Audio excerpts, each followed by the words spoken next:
Good morning मेरे प्यारे प्यारे बच्चों। चलो आज हम लोग कवर करते हैं CUET के क्वेश्चंस। ये PDF ऑलरेडी हमने आपके ग्रुप में सेंड कर दिया था। इसमें जितने भी क्वेश्चंस हैं उस सभी क्वेश्चंस का आंसर मैं यहाँ पे सॉल्व करता हूँ। सभी बच्चे आप इसको अच्छे से वॉच करेंगे और समझने की कोशिश करेंगे। फिर भी कोई दिक्कत होगा तो आप हमें पूछ लेना। ओके, तो चलते हैं, शुरू करते हैं हम लोग इसके सारे आंसर्स। देखिए सबसे पहला क्वेश्चन क्या कहता है। पहला क्वेश्चन कहता है प्यारे बच्चों पहला क्वेश्चन है आपका यहाँ पर, the molarity of pure water is. तो हमें क्या निकालना है, मोलरिटी निकालना है।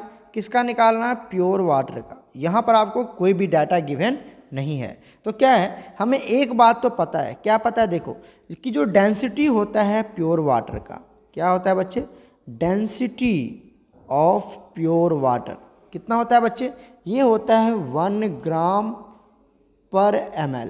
ओके, ये होता है, आपको याद रखना है। और अगर मैं इसको केजी में लिखूं, इसको किस में लिखूं मैं, केजी में, तो केजी में क्या लिख सकते हैं, ध्यान से देखिए। केजी में अगर लिखना है तो क्या लिखेंगे, 1 kg पर लीटर लिखेंगे। ठीक है, अगर हमें ग्राम पर ml में ये होता है और केजी पर लीटर में ये होता है, आपको ये याद रखना, ये होता है। ठीक है, प्योर वाटर की जो डेंसिटी होती है इतनी होती है। अच्छा, आपको यहाँ से क्या पता चलता है कि अगर हमें मोलरिटी निकालना है, क्या निकालना है बताइए। तो अगर हमें मोलरिटी निकालना है, क्या निकालना बच्चे, मोलरिटी को कैपिटल M से डिनोट करते हैं। ठीक है, तो मोलरिटी इक्वल टू क्या होता है, number of moles of solute होता है divided by volume of solution, volume of solution in litre. ठीक, अच्छा सर एक बात तो पता चल गया आपको, यहाँ तो आपको ऑलरेडी ये लीटर में दिया हुआ, मतलब वॉल्यूम तो ऑलरेडी आपको पर लीटर तो ये मिल गया। ये हमारा मिल गया कितना बताओ, 1 लीटर। तो पर लीटर मतलब 1 लीटर तो मिल गया।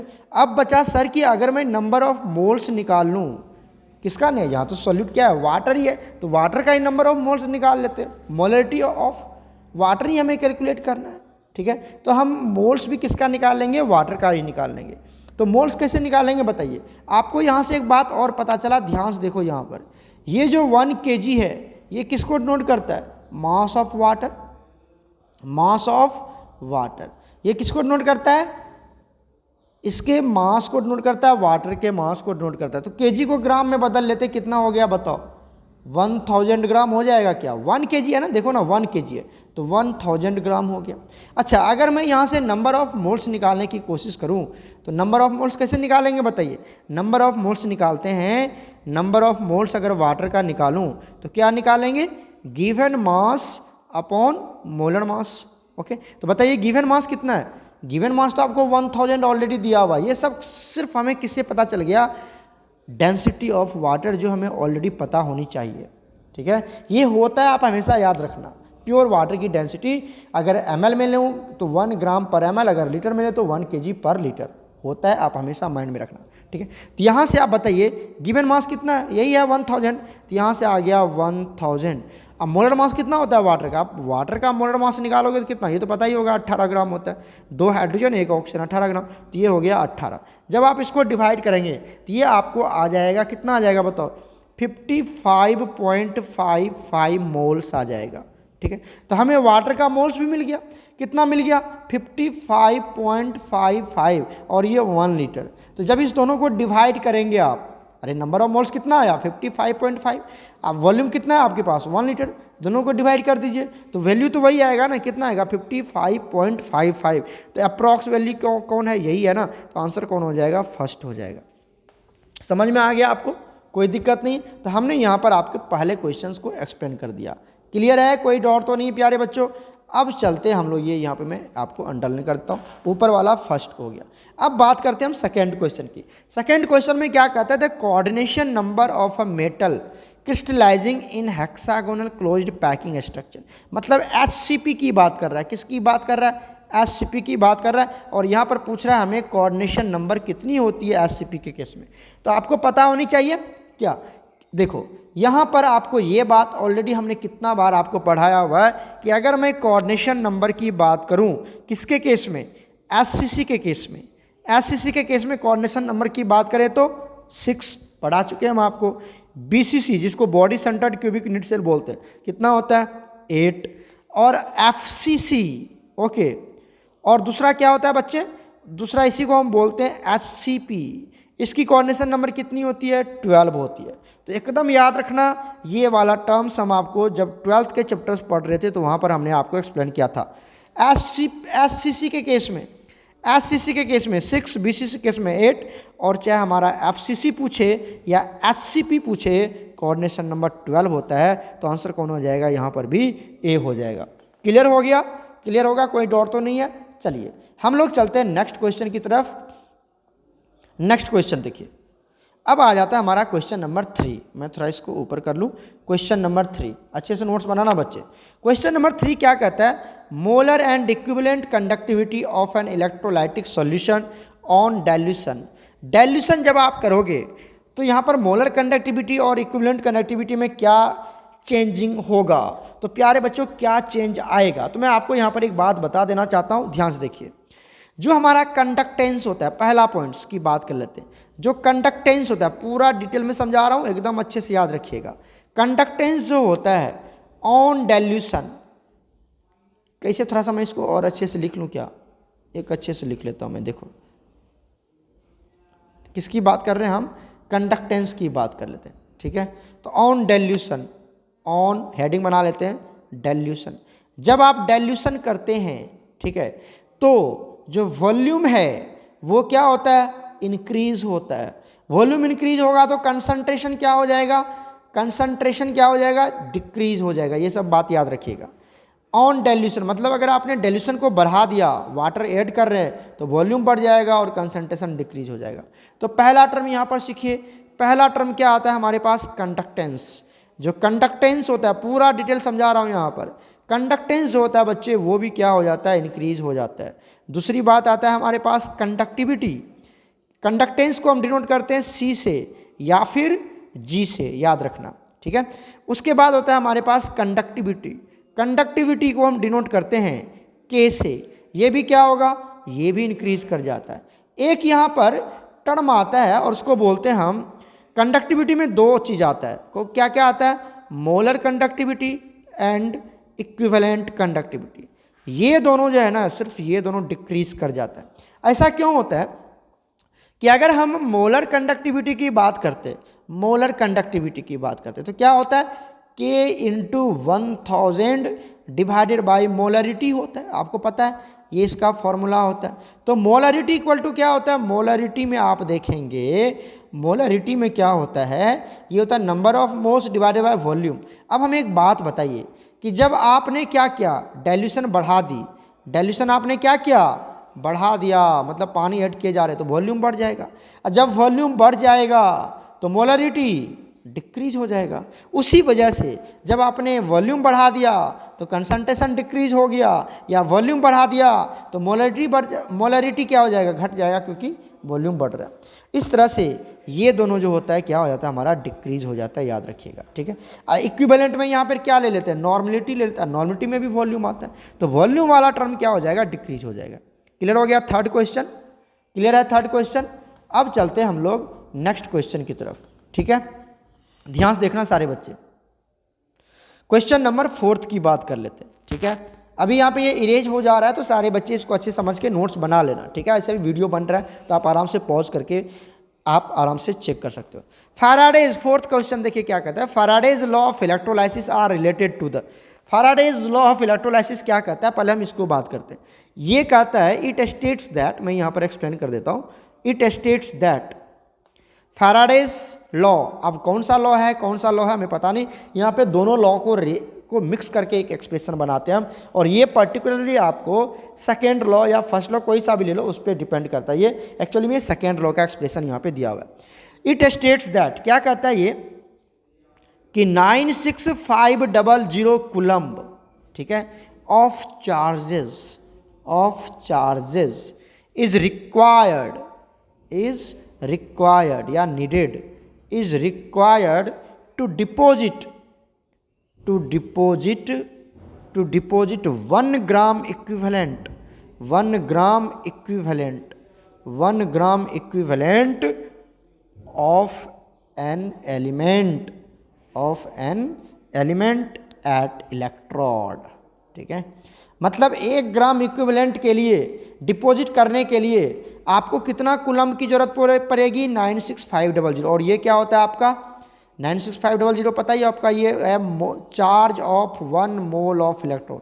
क्या है ये हमारा charge of 1 mole of electron होता है। ठीक है, तो 1 ग्राम इक्विवेलेंट अगर आपको कोई भी एलिमेंट को डिपॉजिट करना है, कोई भी एटम को कोई भी एटॉमिक फॉर्म में आपको डिपॉजिट करना है कैथोड के ऊपर या एनोड के ऊपर, तो आपको कितना चार्ज देना पड़ेगा 96500 कूलम्ब आपको चार्ज देना पड़ेगा। तो प्यारे बच्चों ये किससे रिलेटेड है, ग्राम इक्विवेलेंट ऑफ एन इलेक्ट्रोलाइट से। एक तो इक्विवेलेंट वेट ऑफ इलेक्ट्रोलाइट से इस पे ये डिपेंड करता है। तो एटॉमिक कैटायन ये सब तो होने वाला है नहीं, तो क्या हो जाएगा हमारा सी हो जाएगा। क्लियर हो गया यहाँ तक, कोई डाउट तो नहीं है। अब आ जाता है क्वेश्चन नंबर 5। क्वेश्चन नंबर 5 क्या कहता है, सभी बच्चे ध्यान से देखिए। The rate constant of the reaction depend, ये तो कितना बार हम आपको पढ़ा चुके हैं। रेट कांस्टेंट क्या होता है आपको पता है ना, रेट कांस्टेंट बोलते हैं हम के को, और के को बोलते हैं रेट कांस्टेंट। दूसरा के आता है कहाँ से, जब हम रेट लॉ लिखते हैं, क्या लिखते हैं, R equal to K into concentration of reactants to the power stoichiometric coefficient of that reactants. Okay, तो मेरे प्यारे बच्चों, ये जो के है यही है हमारा रेट कांस्टेंट, यही है हमारा रेट कांस्टेंट। और ये ओनली किस पे डिपेंड करता है, ओनली ऑन टेम्परेचर। किस पे डिपेंड करता है जल्दी बताओ, only on temperature, only on temperature. ये तो हमने आपको पढ़ाया भी था जब हम केमिकल काइनेटिक्स पढ़ रहे थे। तो किस पे डिपेंड करता है, ये टेम्परेचर पे डिपेंड करता है। और इसी को हमने पढ़ाया था आपको आरएनएस एक्सप्रेशन में, आरएनएस इक्वेशन में। आरएनएस इक्वेशन याद है क्या आपको, K equal to A dot E minus E A upon R T, याद है ना आपको। इस तरह से हमने पढ़ाया था आपको आरएनएस एक्सप्रेशन, जहाँ पर E A activation energy, R universal gas constant, T temperature, e exponential factor, A Arrhenius factor और के रेट कांस्टेंट था। ठीक है, चलो तो बहुत डिटेल हमने कर रखा है आपको। यहाँ पे जो क्वेश्चन था वो क्या होगा, टेम्परेचर पे डिपेंड करता है और किसी भी फैक्टर पे डिपेंड नहीं करता है। ओके बच्चे, अब चलते हम लोग 5th नंबर का क्वेश्चन सॉल्व हो गया। अब चलते हम क्वेश्चन नंबर 6 पर। क्वेश्चन नंबर 6 क्या कहता है, the specific rate constant of the first order reaction depends on specific rate constant. अब ये स्पेसिफिक रेट कांस्टेंट क्या होता है बताओ। अब ये स्पेसिफिक रेट कांस्टेंट, इसको भी हम लोग किससे नाम चेंज कर दिया, कुछ नहीं है, ये भी क्या हमारा के ही है, ये भी क्या हमारा के है, स्पेसिफिक रेट कांस्टेंट। अरे रेट कांस्टेंट है ना, रेट कांस्टेंट किसके लिए बताओ, फर्स्ट ऑर्डर रिएक्शन के लिए। तो फर्स्ट ऑर्डर रिएक्शन के लिए क्या लिखेंगे, क्या लिखेंगे बताइए तो जल्दी से। ऑर्डर कितनी होगी इसकी, फर्स्ट होगी। ऑर्डर क्या होने वाला है इसका, फर्स्ट होने वाला है ना ऑर्डर। ठीक है, तो बताओ आर इक्वल टू क्या बनेगा यहाँ पर, के इंटू यहाँ पर क्या लिखेंगे, रिएक्टेंट्स और इसकी पावर कितनी हो जाएगी 1। सपोज दैट कोई रिएक्टेंट है, कोई आपका रिएक्टेंट है, यहाँ पर ले लेते हैं हम ए रिएक्टेंट है और ये क्या बना रहा है बी मतलब कोई प्रोडक्ट बना रहा है, इसको क्या लिख देते हैं हम प्रोडक्ट। ठीक है, तो बताइए यहाँ से अगर मैं आर निकालूँ तो क्या हो जाएगा, K into A to the power 1, क्योंकि फर्स्ट ऑर्डर है, क्योंकि यहाँ पर फर्स्ट ऑर्डर है तो पावर 1 हो जाएगा। तो आपको यहाँ पर फिर से वही पूछ रहा है कि ये जो के है, ये जो के है किस पे डिपेंड करता है। अरे सर यही क्वेश्चन बार बार क्या पूछा, अभी तो बताया था मैंने आपको। ये जो के है किस पे डिपेंड करता है, ओनली ऑन टेम्परेचर। तो इसका भी आंसर क्या हो जाएगा, टेम्परेचर ही हो जाएगा, कुछ नहीं था, बहुत बच्चे वाली कहानी थी। ठीक है, अब चलते प्यारे बच्चों हम लोग क्वेश्चन नंबर 7 की तरफ मूव करते हैं। ओके, यहाँ तक किसी बच्चे को कोई डाउट तो नहीं है, कोई डाउट नहीं है। चलिए अब हम लोग चलते हैं क्वेश्चन नंबर 7 की तरफ।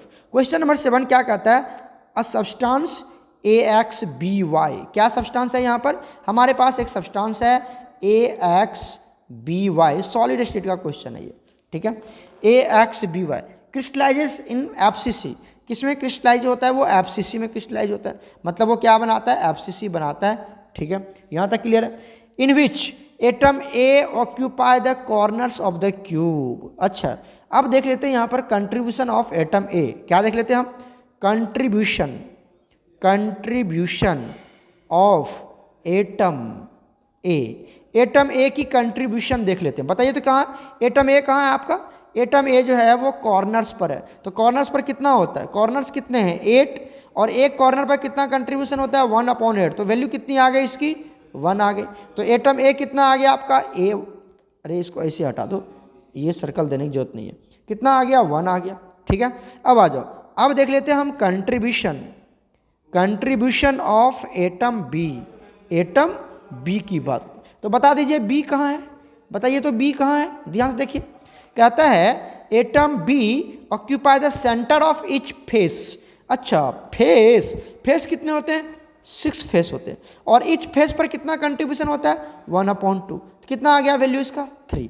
अच्छा सर, ए आ गया आपका 1 और बी कितना आ गया 3, तो बताइए कंपाउंड क्या बन गया आपका AB3 बन गया। ये तो पूछ रहा था आपसे, क्लियर है। तो ऑप्शन क्या हो जाएगा, ए हो जाएगा। क्लियर है, कितना इजी क्वेश्चन है, कोई दिक्कत नहीं है।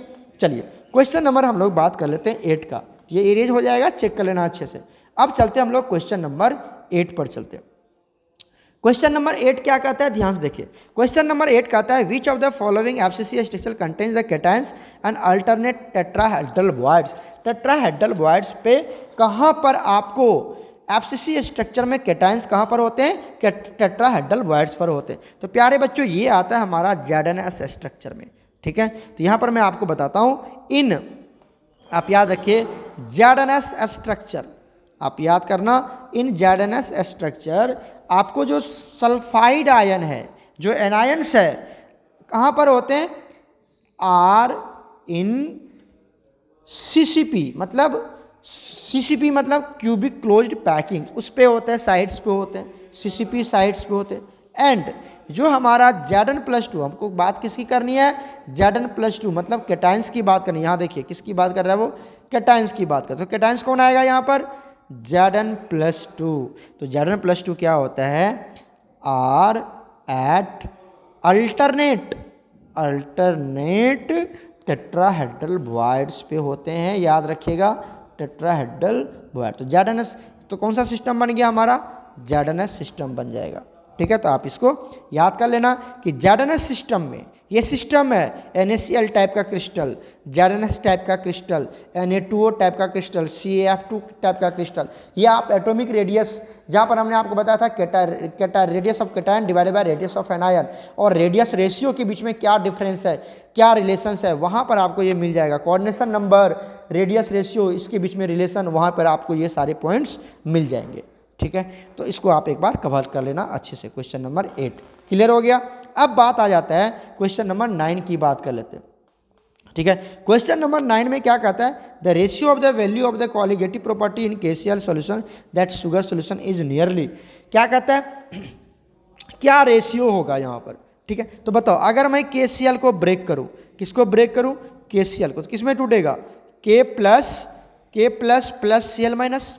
क्लियर है, तो यहाँ पर कितने आयंस बने, यहाँ पर बने 2 आयंस बन गए। अरे बच्चे, एक K प्लस, दूसरा Cl माइनस, वेरी गुड। और अगर हमने शुगर को ब्रेक किया, तो शुगर तो ब्रेक ही नहीं होता है, तो उसके कितने मॉलिक्यूल होंगे, एक ही आयंस होंगे, एक ही मॉलिक्यूल्स होंगे, मतलब एक ही मॉलिक्यूल होगा, वो तो डिसोसिएट होता ही नहीं है। ठीक है, तो अगर मैं रेशियो निकालूं, क्या निकालूं यहाँ पर, रेशियो निकालूं। ठीक है, रेशियो किसका निकालना, KCl वर्सेस शुगर। तो रेशियो निकाल रहे हैं हम KCl वर्सेस शुगर। तो बताओ KCl रेशियो शुगर। ठीक है, तो यहाँ पर कॉलिगेटिव प्रॉपर्टी में आयंस लेते हैं, क्योंकि colligative property number of solid particles, number of molecules, number of ions पे डिपेंड करता है। तो यहाँ पर कितने आयंस है, 2, इसके कितने हैं 1, तो रेशियो क्या बनेगा, 2:1 बनेगा। तो यहाँ पर आंसर कौन आ जाएगा, एक सेकेंड, हाँ 2:1 मतलब क्या हो गया, 2 ही हो गया ना, तो आंसर कितना आएगा, C आएगा इसका। क्लियर है, बोलो जल्दी से, क्लियर है।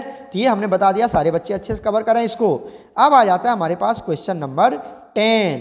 क्वेश्चन नंबर 10 की बात कर लेते हैं। क्वेश्चन नंबर 10 क्या कहता है, catalyst is a substance which, एक कैटलिस्ट होता है वो क्या करता है, इंक्रीजेज द नहीं वो इक्विलिब्रियम कंसंट्रेशन ऑफ प्रोडक्ट को इंक्रीज नहीं करता है। चेंज द इक्विलिब्रियम कांस्टेंट, इसको भी कुछ नहीं, इक्विलिब्रियम को पे कुछ असर नहीं करता है। Shortens the time to reach equilibrium, हाँ अब आपको पता है कि ये रिएक्टेंट है, ये प्रोडक्ट, ठीक है, इस तरह से जा रहा है। तो वो क्या करता है प्यारे बच्चों, जो कैटलिस्ट होते हैं वो क्या करता है, शॉर्टेंस कर देता है इक्विलिब्रियम टर्म को, क्या इक्विलिब्रियम जो हमारा कितना जल्दी अटेंड कर ले उस टाइम को क्या कर देता है, वो शॉर्ट कर देता है। अभी इक्विलिब्रियम में जाने के लिए इक्विलिब्रियम में जाने के लिए उसको इस तरह से ऊपर होके जाना पड़ रहा था, बहुत ज़्यादा टाइम लेंदी लग रहा था उसको। अब क्या कर दिया है, जो कैटलिस्ट का यूज किया तो क्या कर दिया, वो शॉर्टेंस पाथ क्रिएट कर दिया ताकि इक्विलिब्रियम जल्दी अटैच हो जाए। तो इक्विलिब्रियम जितना लेंदी टाइम ले रहा था, जितना लॉन्ग टाइम ले रहा था इक्विलिब्रियम अटेंड करने में, अचीव करने में, अब उस टाइम को शॉर्ट कर दिया। तो याद रखिएगा, shortens the time to reach equilibrium, तो आंसर हो जाएगा सी। याद रखना ये सब बात, सीधा पूछ देगा इक्विलिब्रियम का कोई, ये कैटलिस्ट का क्वेश्चन हर साल आता है, चाहे वो जेई हो या नीट हो, सब जगह। देखो फिर से क्वेश्चन है, a catalyst is used in a reaction to, एक कैटलिस्ट का रिएक्शन में क्या यूज होता है प्यारे बच्चों, चेंज द नेचर, नहीं नेचर ऑफ रिएक्टेंट को थोड़ी चेंज करने वाला है। इंक्रीजेज रिएक्शन यील्ड, नहीं उसको भी नहीं करता। Decreases the need of react, ना decreases the time required for the reaction, वो टाइम रिक्वायर्ड को क्या कर देता है, कम कर देता है, और रेट ऑफ रिएक्शन को इंक्रीज कर देता है। ठीक है, तो decreases the time required for the reaction, तो इसका आंसर क्या हो जाएगा, डी हो जाएगा। ठीक है, चलते हैं हम लोग आगे, क्वेश्चन नंबर 12। क्वेश्चन नंबर 12 कहता है the electric charge of N electrode deposition on 1 gram of equivalent of substance is. ठीक है, बताइए इलेक्ट्रिक चार्ज कितना लगेगा उसमें, ताकि आपको 1 ग्राम इक्विवेलेंट उस पर क्या करना है, हमें डिपॉजिट करवाना है। तो बताइए यहाँ पर आपको क्या होता है बच्चे, अभी तो बताया था 1 ग्राम इक्विवेलेंट के लिए कितना लगता है, यही क्वेश्चन अभी शुरू में बताया था आपको फैराडेज लॉ वाला में, याद है आपको, वहाँ पर क्या बताया था, 96500 कूलम्ब चार्ज इज रिक्वायर्ड, लिखवाया था इस तरह से, to deposit 1 gram equivalent, 1 gram equivalent बताया था ना। तो 1 ग्राम इक्विवेलेंट के लिए कितना लगेगा, पता चल गया क्या, बताओ, पता चल गया, कौन सा हो जाएगा यहाँ पर 96500 पर सेकेंड, ये आंसर हो जाएगा, अभी तो बताया था ये वाला। क्लियर है, चलिए चलते हम लोग क्वेश्चन नंबर 13 पे। क्वेश्चन नंबर 13 क्या कहता है, which one of the following statement, which one of the following statement is true for the electrochemical cell. Electrochemical cell क्या होता है, इलेक्ट्रोकेमिकल सेल जहाँ पे 2 कंटेनर बनाते हैं हम लोग, याद है ना आपको, और इसको क्या करते थे, बताइए जल्दी से, इसको क्या करते थे बच्चे, अरे सर सॉल्ट ब्रिज से कनेक्टेड कर देते थे, सॉल्ट ब्रिज से क्या करते थे, इसको कनेक्ट कर देते थे सॉल्ट ब्रिज से, ये तो आपको पता ही है। और क्या करते थे सर, यहाँ पर एक रॉड लगा देते थे, एक रॉड लगा देते थे, और इसको क्या करते थे, अरे बताओ इसको क्या करते थे, इसको बैटरी से कनेक्ट कर देते थे सर, प्लस माइनस कर देते थे, बताओ जल्दी से, बैटरी से कनेक्ट कर देते थे, यही तो गेम था यहाँ पर। ठीक है, तो अब यहाँ पर बताइए आपको क्या दिया हुआ है, हाइड्रोजन दिया हुआ है, कॉपर दिया, उसी की गेम है। तो हाइड्रोजन और कॉपर में ये बताओ, जो ऊपर रहेगा वो किसके तरह बिहेव करेगा, आपको पता था ना इलेक्ट्रोकेमिकल सीरीज, क्या बताया था, ऊपर में जिंक आता है, उसके बाद हाइड्रोजन, उसके बाद Cu, उसके बाद Ag, उसके बाद Au, ये बताया था आपको। ओहो, एक सेकंड प्यारे बच्चों, ये क्या हो गया,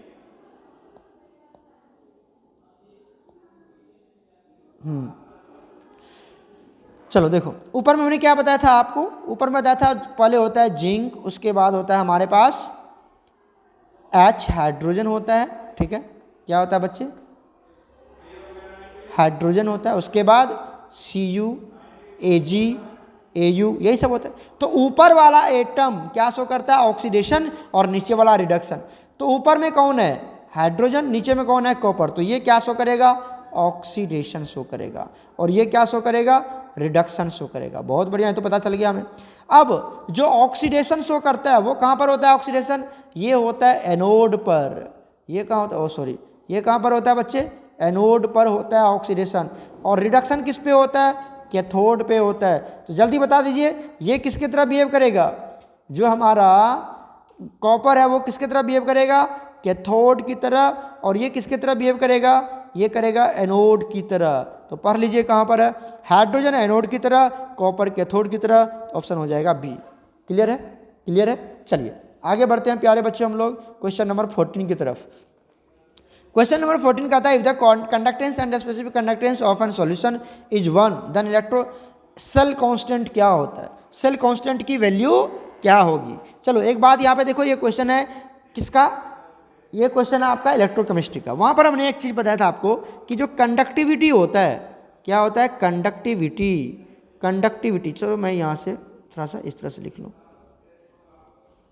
जो कंडक्टिविटी होता है, कंडक्टिविटी इक्वल टू होता है conductance conductance into cell constant होता है ना, ये तो हमने आपको पढ़ाया है। बताइए तो यहाँ पर फॉर्मूला क्या बनता था?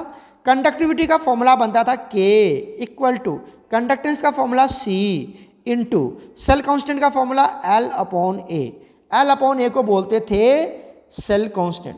तो इसकी भी वैल्यू कितनी दी हुई है? K की वैल्यू 1, C का भी वैल्यू 1। अरे सुन रहे हो हमारी बात या नहीं सुन रहे हो? बताओ, सुन रहे हो? देखो ध्यान से, K का वैल्यू कितना दिया हुआ है? 1 दिया। कहता ना कंडक्टिविटी कंडक्टेंस कितना दिया हुआ है? कंडक्टेंस, ये हो कंडक्टेंस है तो इसकी वैल्यू 1। स्पेसिफिक कंडक्टेंस बोलते हैं K को, इसकी वैल्यू 1। तो सेल कांस्टेंट की वैल्यू कितनी हो जाएगी? ये भी तो 1 ही हो जाएगा ना। ये भी कितना हो जाएगा बताओ? ये भी 1 ही हो जाएगा। तो L अपॉन ए की वैल्यू कितनी हो गई? ये भी हो गया 1। तो कौन सा ऑप्शन है? चेक कर लो यहाँ पर 1 कौन सा है। कहीं पे दिखा आपको? कहीं पे दिखा? ये देखो, ठीक है, मिल गया आंसर। अब चलते हैं हम क्वेश्चन नंबर 15 पे।